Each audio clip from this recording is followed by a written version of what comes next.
Hello दोस्तों, मेरा नाम विशेष मलिक है। इस वीडियो में हम लोग डिस्कस करने वाले हैं कि विंडोज सर्वर 2012 में हम लोग DHCP सर्वर कैसे इंस्टॉल करते हैं। तो इंस्टॉलेशन और कॉन्फ़िगरेशन स्टार्ट करने से पहले हम लोग ये डिस्कस करते हैं कि एक्चुअल में DHCP सर्वर है क्या। तो जो DHCP सर्वर है इसकी फुल फॉर्म होती है डायनामिक होस्ट कॉन्फ़िगरेशन प्रोटोकॉल। अब एक पिक्चर के थ्रू हम लोग डिस्कस करते हैं। मान लीजिए यहाँ पर हमने स्विच के थ्रू कुछ कंप्यूटर्स आपस में कनेक्ट किए हुए हैं। अब इन सभी कंप्यूटर्स को अगर हमें आईपी एड्रेस प्रोवाइड करना है, या तो आप हर एक मशीन पर या हर एक क्लाइंट पर मैन्युअली जाइए और उसे आईपी एड्रेस प्रोवाइड कीजिए। देखिए, इस पूरे प्रोसेस को बोलते हैं हम लोग स्टैटिक आईपी एड्रेसिंग। यानी कि अगर आप हर एक पीसी पर मैन्युअली जाते हो और उसे आईपी एड्रेस प्रोवाइड करते हो तो ये मेथड कहलाता है स्टैटिक आईपी एड्रेसिंग। देखिए, स्टैटिक आईपी एड्रेसिंग जो है नॉर्मली हम लोग एक स्मॉल नेटवर्क पर तो यूज कर सकते हैं जहां पर 10, 20 या 30 पीसी अवेलेबल होते हैं। लेकिन अगर किसी भी ऑर्गेनाइजेशन के अंदर 100, 200, 500 या 1000 डिवाइसेस है तो आई थिंक पॉसिबल नहीं है कि आप हर एक पीसी पर मैन्युअली जाएं और उसे आईपी एड्रेस प्रोवाइड करें। पॉसिबल है ये भी, बट इसमें टाइम बहुत ज़्यादा कंज्यूम हो जाएगा। तो इसी प्रॉब्लम को सॉर्ट आउट करने के लिए हम लोग यूज करते हैं dynamic IP addressing. Dynamic IP addressing के अंदर हम लोग डायनामिक आईपी एड्रेसिंग में हम लोग नेटवर्क के किसी भी एक मशीन पर DHCP सर्वर इंस्टॉल करते हैं और DHCP सर्वर के अंदर हम लोग एक स्कोप क्रिएट करते हैं और स्कोप के अंदर हम लोग एक आईपी एड्रेस की रेंज डिफाइन कर देते हैं। तो ये DHCP सर्वर इस स्कोप की हेल्प से इस रेंज का आईपी एड्रेस इन सभी क्लाइंट कंप्यूटर्स को ऑटोमेटिक ही प्रोवाइड कर देता है। तो डियर, ये कहलाता है आपका डायनामिक आईपी एड्रेसिंग। तो आई थिंक सभी को क्लियर हो गया होगा कि DHCP सर्वर का फंक्शन होता है सभी क्लाइंट्स को डायनेमिकली या फिर ऑटोमेटिकली आईपी एड्रेस प्रोवाइड करना। जो DHCP सर्वर का रोल्स होता है, ये सर्वर 2003, सर्वर 2008 और अब सर्वर 2012 में भी अवेलेबल है। तो अब हम लोग डिस्कस करते हैं कि विंडोज सर्वर 2012 में DHCP सर्वर हम लोग कैसे इंस्टॉल करते हैं। तो यहाँ पर मैंने DHCP सर्वर को इंस्टॉल करने के लिए एक वर्चुअल मशीन यूज की हुई है सर्वर 2012 विद AD के नाम से, ठीक है, जिस पर मैंने ऑलरेडी सर्वर 2012 इंस्टॉल किया हुआ है। तो अब सर्वर 2012 के अंदर DHCP सर्वर को इंस्टॉल करने के लिए सबसे पहले आप सर्वर मैनेजर पेज ओपन कीजिए और इसकी विंडोज फायरवॉल ऑफ करते हैं। ऑफ कीजिए जरा इनको।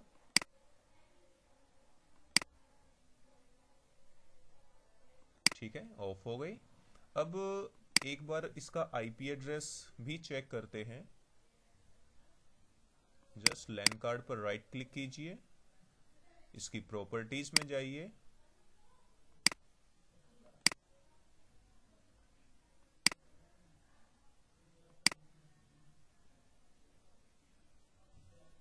TCP/IP version 4 properties.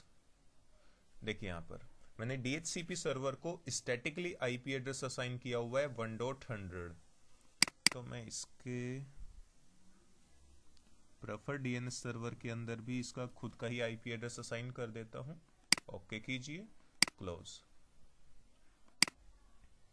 तो जस्ट ये बेसिक कॉन्फ़िगरेशन थी हमारे DHCP सर्वर के लिए। अब DHCP सर्वर रोल हम लोग इंस्टॉल करते हैं। तो रोल इंस्टॉल करने के लिए मैनेज पर क्लिक कीजिए, add role and features, next पर क्लिक कीजिए, अगेन नेक्स्ट। ये हमारा DHCP सर्वर जिस पर हम लोग ये है DHCP सर्वर कंप्यूटर नेम, ये आईपी एड्रेस, ये ऑपरेटिंग सिस्टम। नेक्स्ट पर क्लिक कीजिए। यहां पर आता है DHCP सर्वर रोल, इस पर चेक मार्क कीजिए। ऐड फीचर्स, नेक्स्ट पर क्लिक कीजिए, again next, again next, restart the destination server automatically if required पर चेक मार्क कीजिए और इंस्टॉल पर क्लिक कर दीजिए।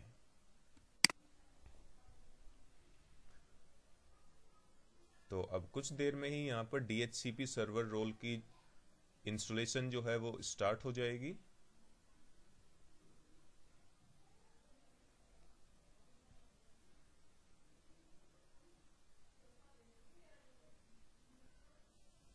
ये देखिए इंस्टॉलेशन स्टार्ट हो चुकी है।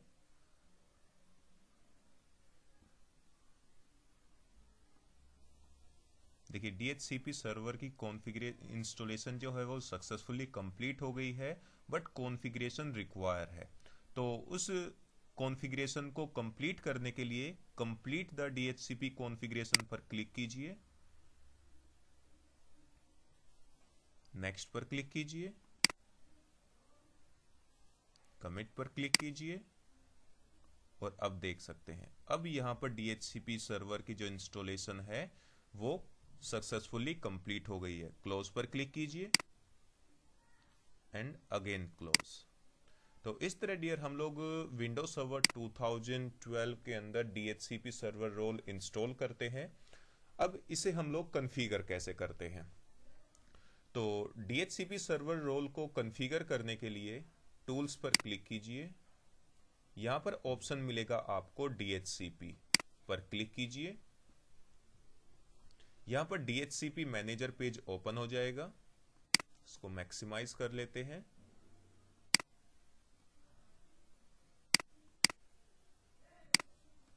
यह है कंप्यूटर नेम जिस पर हमने DHCP सर्वर इंस्टॉल किया हुआ है।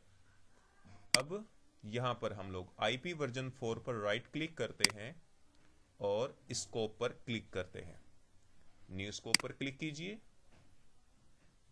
नेक्स्ट स्कोप नेम प्रोवाइड कीजिए।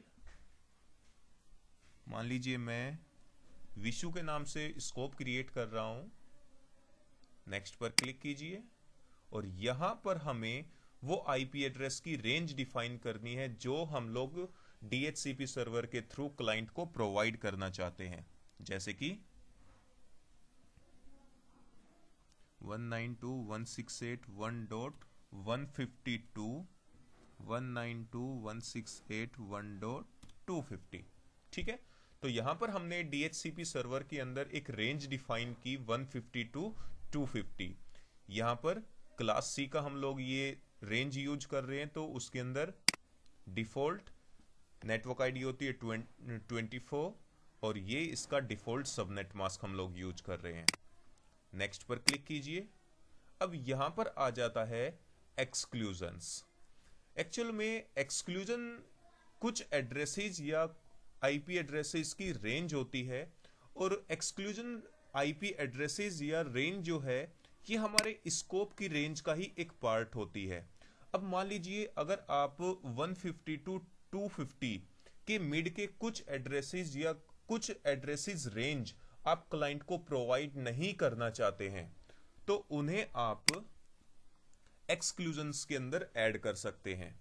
देखिए यहां पर चाहे आप एक पर्टिकुलर IP एड्रेस भी डिफाइन कर सकते हैं, जैसे कि मान लीजिए मैं चाहता हूं कि DHCP सर्वर जो है किसी भी क्लाइंट को 192.168.1.200 IP एड्रेस प्रोवाइड ना करे, तो आप इसको ऐड करा सकते हो या फिर एक पर्टिकुलर रेंज भी डिफाइन कर सकते हैं। जैसे कि मैं चाहता हूं कि DHCP सर्वर जो है क्लाइंट को 151 से लेकर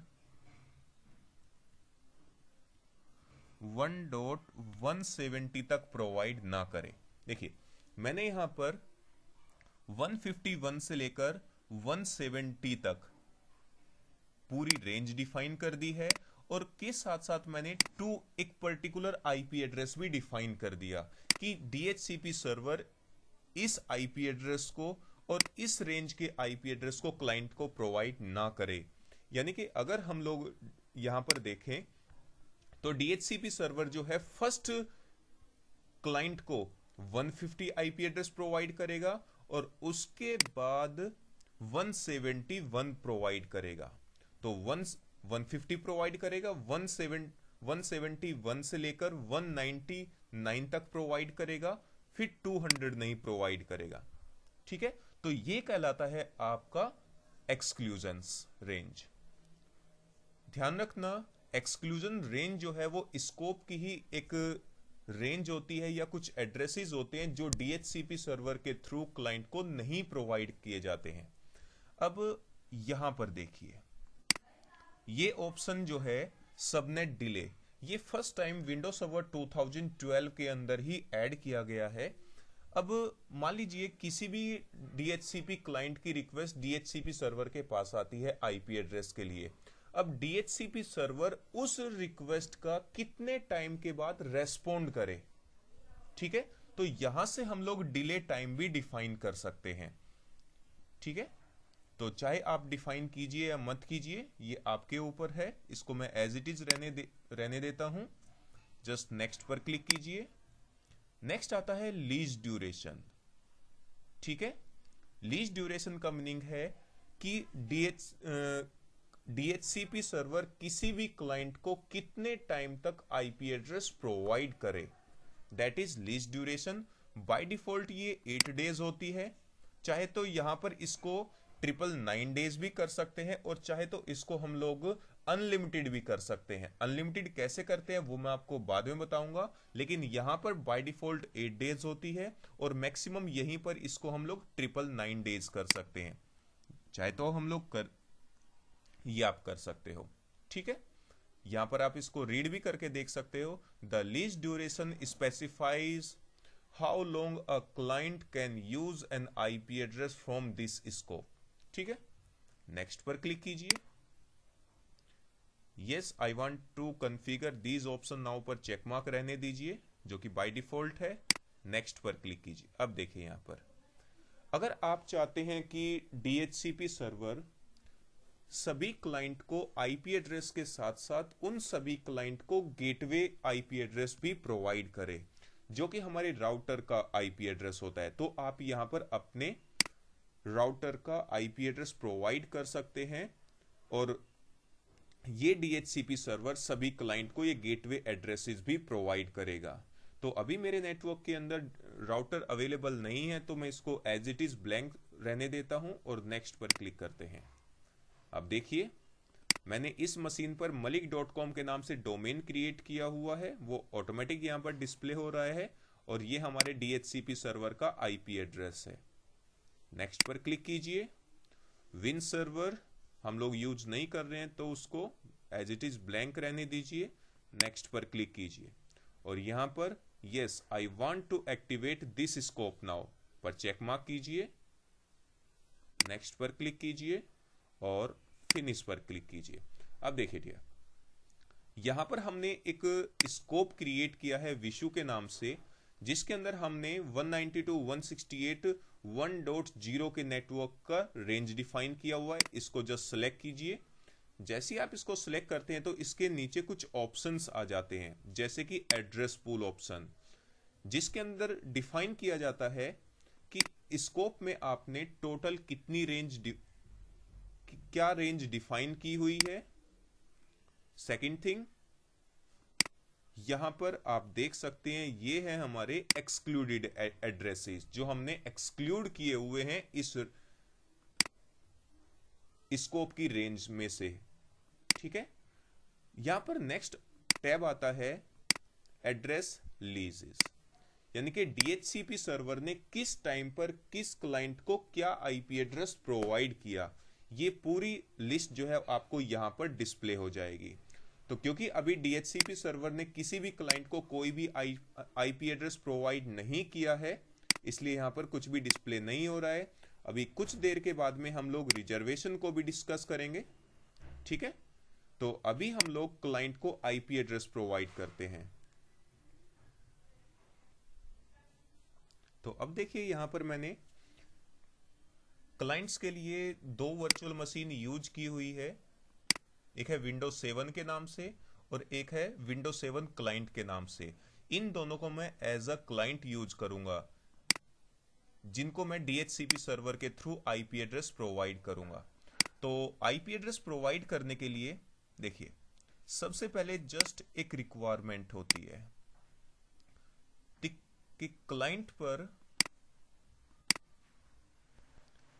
यहां पर लैन कार्ड पर राइट क्लिक कीजिए, प्रॉपर्टीज में जाइए और आईपी वर्जन 4 प्रॉपर्टीज, यहां पर obtain N IP address automatic पर चेक मार्क होना चाहिए। ठीक है, ओके पर क्लिक कीजिए, क्लोज। अब जरा यहां पर CMD ओपन करते हैं। ठीक है, और यहां पर आईपी एड्रेस चेक करते हैं कि DHCP सर्वर ने इस क्लाइंट को कोई आईपी एड्रेस प्रोवाइड किया है या नहीं किया है। तो उसके लिए आप आईपी कॉन्फ़िग यूज कीजिए और एंटर की प्रेस कीजिए। देखिए यहां पर DHCP सर्वर ने इस क्लाइंट को 192.168.1.150 आईपी एड्रेस प्रोवाइड किया है। ठीक है, इसको मैं, देखिए इस क्लाइंट, इस वाली मशीन पर मैंने ऑलरेडी आईपी एड्रेस ऑटोमेटिक पर चेक मार्क किया हुआ है। तो जस्ट CMD ओपन कीजिए और यहां पर आईपी कॉन्फ़िग करते हैं। ये देखिए जरा, इस क्लाइंट को आईपी एड्रेस प्रोवाइड किया है 192.168.1.171, क्योंकि मैंने 151 से लेकर 170 तक एक्सक्लूड किए हुए थे। ठीक है, इसीलिए फर्स्ट क्लाइंट को आईपी एड्रेस DHCP सर्वर ने 150 प्रोवाइड किया और सेकंड क्लाइंट को जो आईपी एड्रेस है वो 171 प्रोवाइड किया है। अब एक बार DHCP सर्वर पर हम लोग चलते हैं। यहां पर एड्रेस लीज के अंदर कोई एंट्री नहीं है। एक बार इसको रिफ्रेश करते हैं और देख सकते हैं आप यहां पर कि किस क्लाइंट को, ये उस क्लाइंट का कंप्यूटर नेम है जिस क्लाइंट को इस DHCP सर्वर ने 1.150 आईपी एड्रेस प्रोवाइड किया, किस टाइम पर, किस ईयर में, किस डेट में और किस मंथ में। ये आप देख सकते हैं यहां पर किसने प्रोवाइड किया है, DHCP सर्वर ने। और यहां पर उस क्लाइंट का मैक एड्रेस भी आपको डिस्प्ले हो रहा है। यह है उस क्लाइंट का मैक एड्रेस जिस क्लाइंट को DHCP सर्वर ने आईपी एड्रेस प्रोवाइड किया है। ये देख सकते हैं आप यहां पर। ठीक है, तो इस तरह डियर DHCP सर्वर जो है क्लाइंट को आईपी एड्रेस प्रोवाइड करता है ऑटोमेटिकली।